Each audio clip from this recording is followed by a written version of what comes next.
অঙ্কগুলো কি করে হবে? আচ্ছা আচ্ছা আচ্ছা, তাহলে এই বছর আর মাসের অঙ্কগুলো তোমরা কি করে করবে দেখে নাও, ঠিক আছে? আচ্ছা, আমাদের আগে মাথায় রাখতে হবে দিনের ঘরটা কত 30, আর দিনটা যখনই মাসের ঘরে চলে যায় 30 দিন সমান 1 মাস, 1 যোগ হয়ে যায়। আর মাসের ঘরটা কত 12, এদিকে 12 মাস সমান এদিকে 1 বছর হয়ে যায়, ঠিক আছে? এটা মাথায় রেখে দেবে।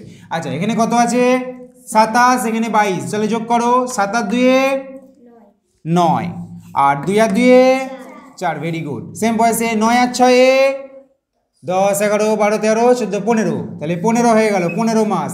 আর এখানে 4 আর 3 ভেরি গুড 7। দেখো দিনের ঘর বলেছি 30 পেরিয়ে গেছে।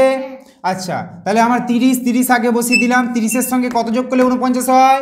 না 19 যোগ করলে, তাই তো? 30 আর 19 যোগ করলে 49 হয়। এটা কতর ঘর বলেছি? 12-র ঘর বলেছি। 12-র সঙ্গে কত যোগ করলে 15 হয়? 3 যোগ করলে, ভেরি গুড। আর 7 এখানে বসে গেল। আচ্ছা, আমি বলেছি 19টা 19, তাহলে এখানে কী হয়ে গেল?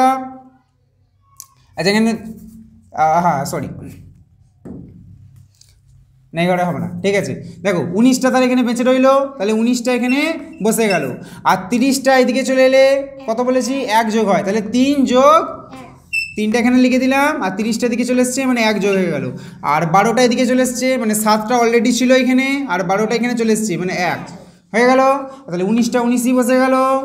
আচ্ছা, 3 আর 1 4 মাস, আর 7 আর 1 8, তাহলে 8 বছর 4 মাস 19 দিন। তাহলে এইভাবে করতে হয় অঙ্কগুলো, ঠিক আছে? এগুলো হচ্ছে কি না বছর মাস এর যোগ, বছর মাস দিনের সঙ্গে এগুলো যোগফল, ঠিক আছে? এইভাবে যোগফল নির্ণয় করতে পারো, ঠিক আছে? আশা করছি ভিডিওটা ভালো লেগেছে। ভিডিওটা ভালো লাগলে লাইক শেয়ার সাবস্ক্রাইব একটু করে দিও, ওকে?